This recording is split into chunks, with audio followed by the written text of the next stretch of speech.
The rain fell hard on the busy Lagos road that afternoon. Cars honked loudly, okadas splashed water everywhere, and people ran with bags over their heads. The air smelled of wet ground and fuel. Traffic moved slowly, like a long snake that could not find its way.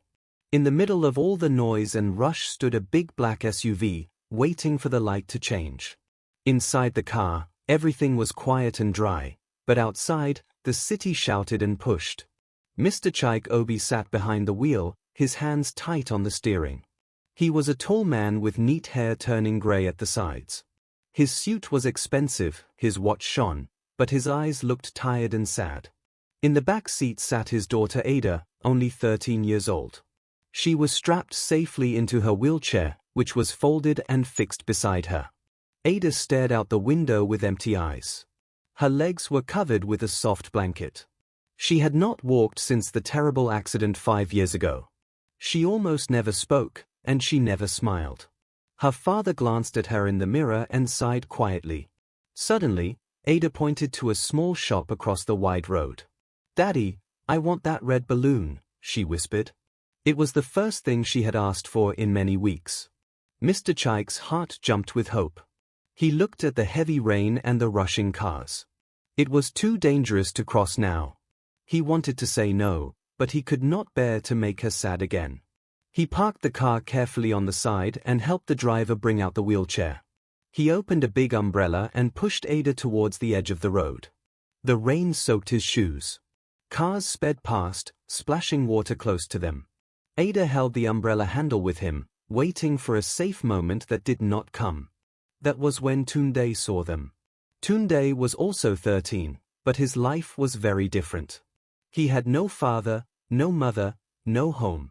He slept under the bridge at night and sold pure water by day. His clothes were old and torn, his feet bare and black from the street. He stood under a small shop roof, holding his tray of cold sachets. His sharp eyes caught the girl in the wheelchair struggling near the road.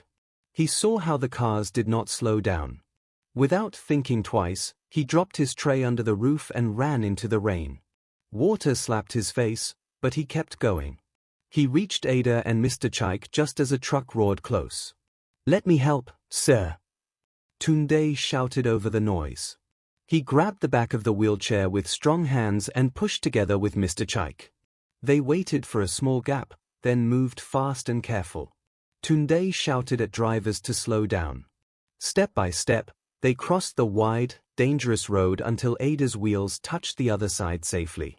Mr. Chaik breathed hard, rain running down his face.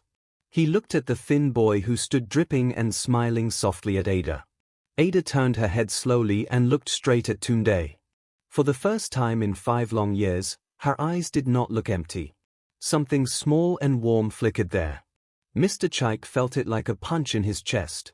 He watched his daughter stare at the poor street boy who had just risked everything to help her. His heart beat faster than the rain. Something big was beginning right there on the wet road, and he knew he could not let this boy just walk away. Mr. Chaik stood under the big umbrella, rain still dripping from its edges, staring at the thin boy who had just saved them from danger. The traffic roared behind them, but everything felt quiet in that moment. He bent down a little and spoke softly. "Young man, thank you. You did something very brave." Tunde wiped water from his eyes and gave a small nod. His old shirt stuck to his body, and his feet were covered in mud, but he stood straight. Mr. Chaik's voice was warm, like a father speaking to his own child. "What is your name?" he asked. Tunde answered clearly, "My name is Tunde, sir." The billionaire smiled for the first time that day, a real smile that reached his tired eyes. Mr. Chaik looked around at the wet road and then back at the boy. "Tunde, where do you live? Where is your mother and father?" The question was gentle, but it opened an old wound. Tunde looked down at the ground for a second. The rain made small rivers between his toes. Then he lifted his head and spoke the truth without shame. "Sir, I have no mother or father. They died long ago. I live on the street. At night I sleep under the bridge near the market." His voice was steady, but Mr. Chaik heard the pain hiding inside it. Ada, still in her wheelchair, turned her face toward Tunde. She listened to every word. No one had ever spoken to her father like that, so honest, so brave. Ada's small hand moved on the arm of her chair. She opened her mouth, and a tiny sound came out. "Thank you," she whispered to Tunde. It was only 2 words, soft like the rain, but they were the first words she had spoken to any stranger in 5 years. Mr. Chaik froze. His heart jumped so hard he felt it in his throat. He looked at his daughter, then at the boy, then back at his daughter. Ada's eyes stayed on Tunde. She did not look away. Something inside her quiet world had moved because of this boy. Mr. Chaik felt tears mix with the rain on his face, but he quickly wiped them away. The shop seller tied the red balloon to Ada's wrist. It floated above her head, bright against the grey sky. Mr. Chaik watched the balloon dance in the wind and made up his mind in that same second. He could not explain it, but he knew it was right. He placed a hand on Tunde's wet shoulder. "Tunde," he said, his voice strong now, "you helped my daughter today. You risked your life for her. I cannot let you go back to the bridge tonight. Come home with us. Come and live in our house from this day." Tunde's eyes grew wide. He looked at Mr. Chaik, then at Ada, then back at the rich man. He could not believe the words. The rain kept falling, but the world felt different. Mr. Chaik opened the car door himself and helped Tunde climb in beside Ada. The boy sat carefully, afraid to make the clean seat dirty. Ada looked at him again and held the balloon string a little tighter. The driver started the engine. As the big SUV pulled away from the wet road, Mr. Chaik looked in the mirror and saw the 2 children sitting side by side, one in a wheelchair with a red balloon, one in torn clothes with nothing but hope in his eyes. He did not know what tomorrow would bring, but he knew he had just changed 3 lives forever. And something told him the biggest changes were still coming. The big black SUV rolled smoothly through the tall gates of the mansion in Ikoyi as evening turned the sky soft orange. The house stood like a palace, white walls shining, flowers blooming along the driveway, security lights flickering on one by one. Tunde pressed his face to the window, mouth open. He had never seen a house so large, not even in his dreams. The car stopped under a wide porch where rain no longer reached. Mr. Chaik stepped out first, then helped Ada into her wheelchair. Tunde climbed down slowly, his bare feet cold on the shiny marble floor. He looked small and lost beside the tall pillars and shining doors. The driver carried the folded wheelchair from the back while Mr. Chaik held the umbrella over Ada's head. For the first time, Tunde felt the warmth of a real home waiting inside. As soon as the heavy front door opened, the workers in the house stopped what they were doing and stared. The cook dropped her spoon in the kitchen. The gateman whispered to the gardener. The maids stood frozen in the hallway with cleaning cloths in their hands. Their eyes moved from Mr. Chaik to Ada in her wheelchair with the red balloon still tied to her wrist, and then to the thin, muddy boy standing dripping on the clean floor. No one spoke. They had worked for the Obi family for years and knew that strangers, especially street children, never entered this house. Tunde felt their stares like needles on his skin. He wanted to run back into the rain, but Ada glanced at him, and something in her quiet look kept him standing still. Mr. Chaik did not waste time. He called everyone to the large living room where soft lights glowed and sweet air from flowers filled the space. The workers gathered quickly: cook, maids, driver, gardener, even the old housekeeper Aunt Grace. Mr. Chaik stood tall in the center, one hand on Ada's wheelchair. His voice was calm but firm, the same voice he used in big business meetings. "This boy is Tunde," he said. "Today he saved Ada's life on the road. He risked everything to help her cross safely. From this night forward, Tunde will live here with us. He is part of this house now. Treat him with respect and kindness, the same way you treat Ada and me." The workers looked at one another, eyes wide. Some nodded slowly. Aunt Grace smiled a small, knowing smile. No one dared to question the master. Ada sat quietly in her chair the whole time, the red balloon floating gently above her. She watched Tunde standing alone in his wet clothes. Her eyes did not turn away like they usually did with strangers. She watched him as if trying to understand something new. When her father finished speaking, she moved her wheelchair a little closer to Tunde. Not close enough to touch, but close enough to show she was not afraid of him. Tunde felt the warmth of her look. It was the first time anyone had ever looked at him without pity or fear. In that big, shining room full of surprised faces, Ada's quiet eyes told him he might truly belong here. Later that evening, after the workers went back to their duties, Aunt Grace took Tunde upstairs. She ran hot water in a bathtub bigger than any room he had ever slept in. Steam rose and filled the air with sweet soap smell. Tunde stepped in carefully, afraid to make it dirty, but the water washed away years of street dust. New clothes waited for him: soft trousers, a clean shirt, even underwear that still had shop tags. When he came downstairs for dinner, he looked like a different boy. The cook brought hot jollof rice, chicken, and cold juice. Tunde ate slowly at first, then faster, tasting food that was not leftover or begged. Ada sat across the table, eating little but watching him. Mr. Chaik watched them both. Night settled outside the windows, but inside the mansion, something quiet and wonderful had already begun, and no one knew yet how much bigger it would grow.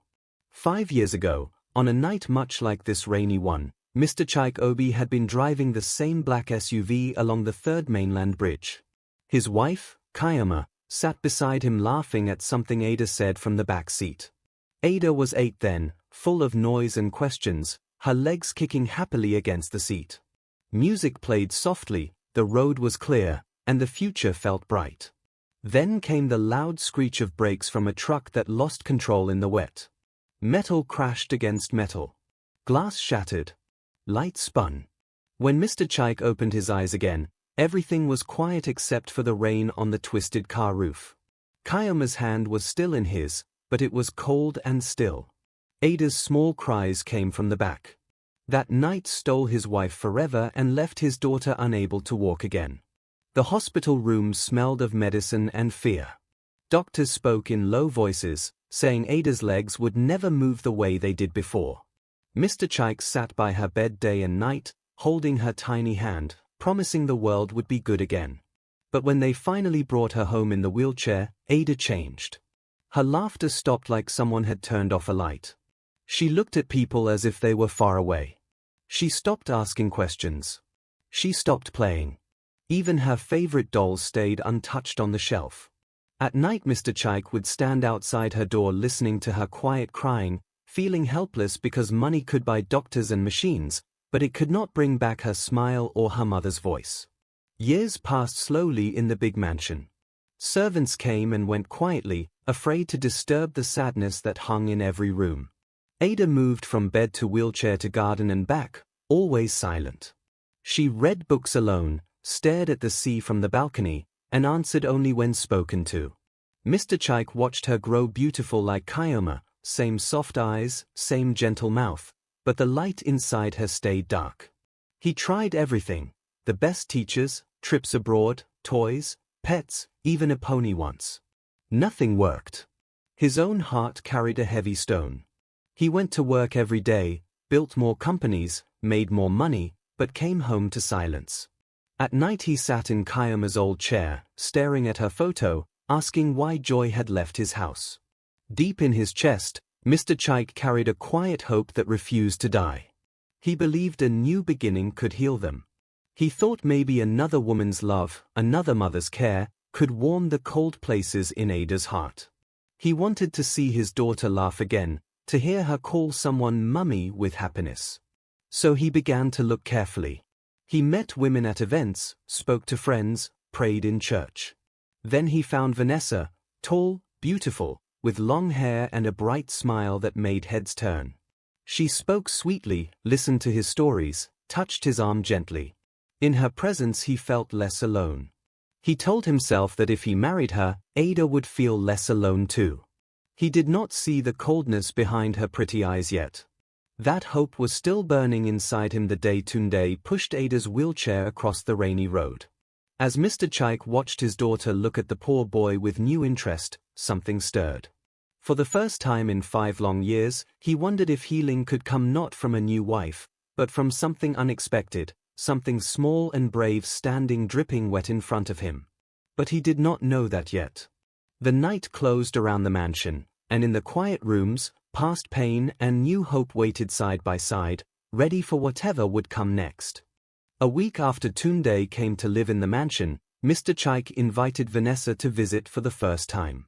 The sun shone brightly that Saturday morning, and the house smelled of fresh flowers the maids had placed everywhere. Vanessa arrived in a shining red car, wearing a long yellow dress that flowed like water when she walked. Her hair fell in perfect waves, her smile wide and bright as she stepped into the living room. Mr. Chaik welcomed her with a warm hug, his eyes soft with hope.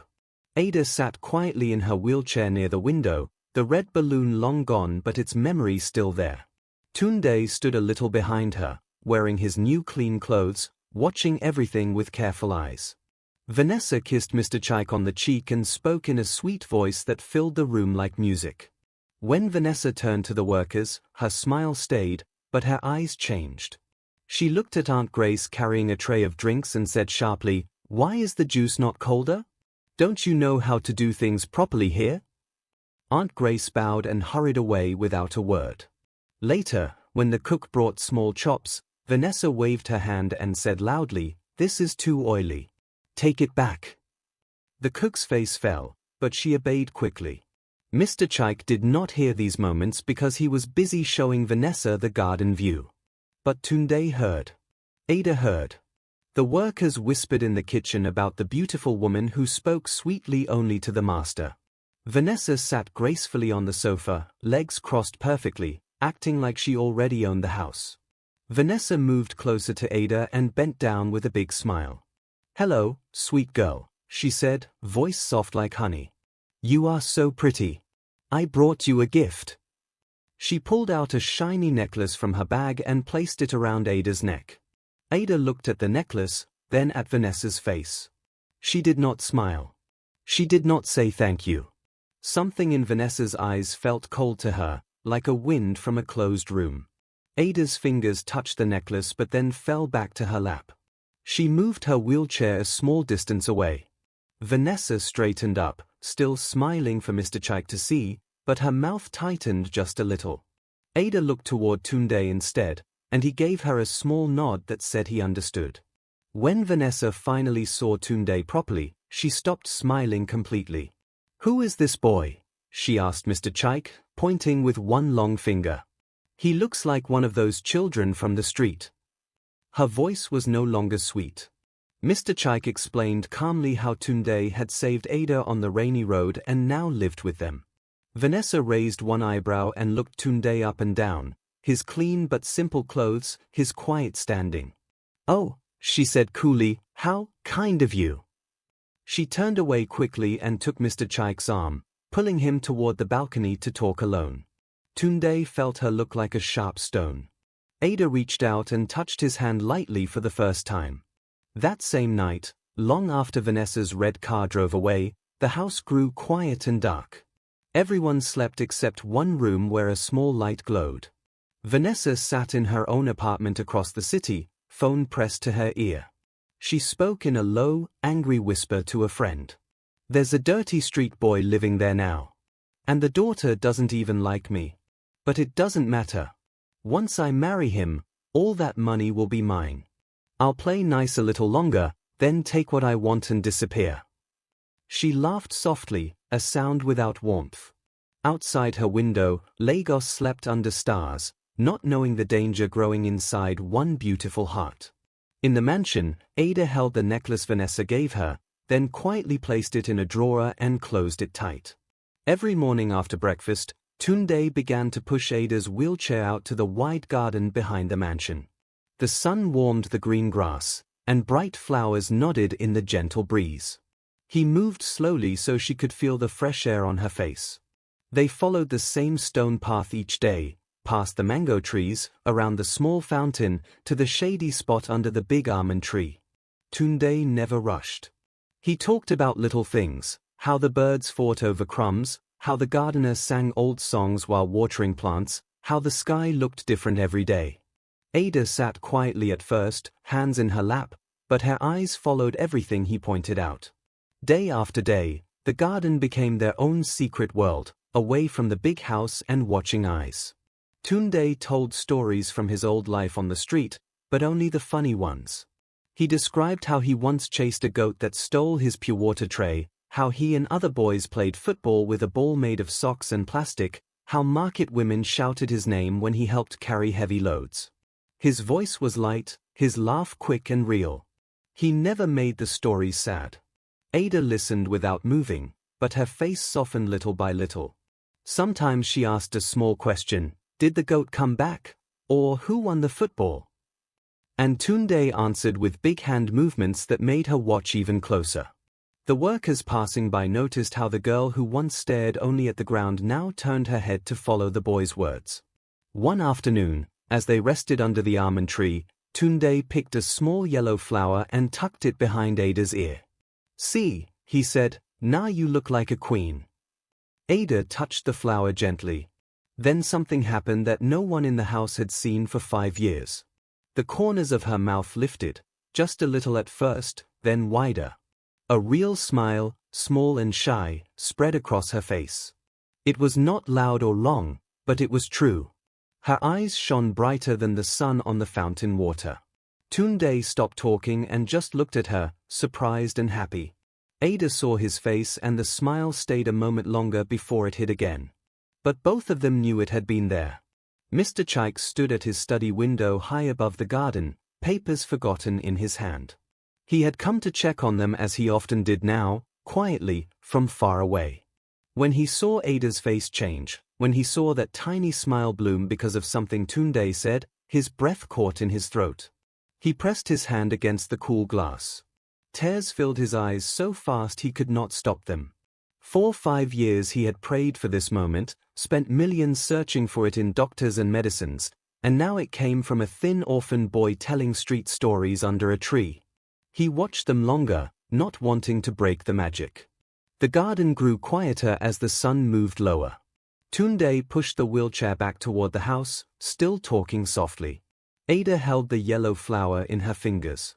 Neither spoke of the smile, but something strong and new tied them together now. Inside the mansion, Vanessa was coming to visit again soon, bringing her sweet words and cold eyes. But out in the garden, a small light had returned to Ada's world, and no one, not even Mr. Chaik watching from above, knew yet how bright that light would grow, or how it would change everything to come. Mr. Chaik began to spend more quiet moments watching Tunde and Ada together. He would stand at the top of the stairs, or behind the glass door of his study, or under the mango tree pretending to read a newspaper. Every day he saw the same beautiful thing, Tunde pushing the wheelchair slowly, talking with his hands, making Ada turn her head to listen. He saw how she now waited at the window each morning for Tunde to finish breakfast and come to her. He saw the small smiles come more often, like flowers opening one petal at a time. Mr. Chaik's heart, heavy for 5 years, felt lighter with every glance. He no longer rushed to work early or stayed late.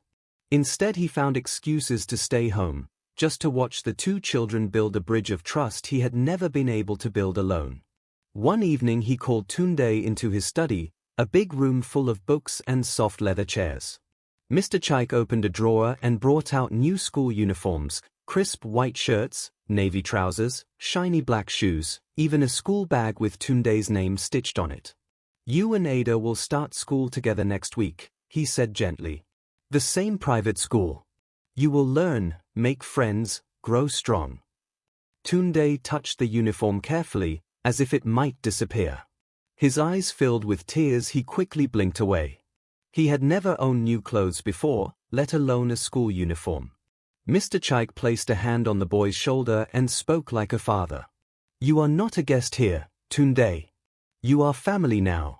This is your home, these are your things. Tunde nodded, unable to speak, but the look he gave Mr. Chaik said everything. Vanessa came to the house more often now, always dressed perfectly, always smiling for Mr. Chaik. But when he turned away, her face changed. She watched Tunde carry Ada's books or pour her juice with eyes full of fire. The more time Mr. Chaik spent praising the boy, the angrier she became inside. One afternoon she found Tunde alone in the hallway fetching Ada's shawl. She stepped close and spoke in a low, sharp voice. "You think you belong here? You are nothing but a beggar who got lucky. Enjoy it while it lasts, because soon you will be back on the street where you came from." Tunde stood still, feeling the words like slaps, but he did not answer. He only looked at her with steady eyes until she walked away, heels clicking hard on the marble floor. Tunde kept Vanessa's words locked inside him. He did not tell Ada, because he did not want to make her sad. He did not tell Mr. Chaik, because he was afraid the man might not believe a poor boy over a beautiful woman. But he noticed everything now, how Vanessa's hand tightened when Mr. Chaik spoke Tunde's name, how her laugh sounded fake when the boy entered the room, how she watched the expensive things in the house like she was counting them. Tunde began to move more carefully around her, always polite, always quiet, but his sharp street eyes missed nothing. He felt the storm growing behind her pretty smile. That night, as the mansion slept under a full moon, Tunde lay in his new bed staring at the ceiling. The room was big and soft, but his mind was full of questions. Why did Vanessa hate him so quickly? What did she really want? And most important, how could he protect the only family he had ever known? Down the hall, Ada slept with the yellow flower from the garden pressed in a book beside her pillow. In his study, Mr. Chaik looked at old photos of Kyoma, wondering if happiness was finally returning. None of them knew yet how close danger stood, smiling sweetly in expensive shoes. Hit that subscribe button and stay tuned for part 2, and don't forget to like the video and drop a comment telling us where you are watching from.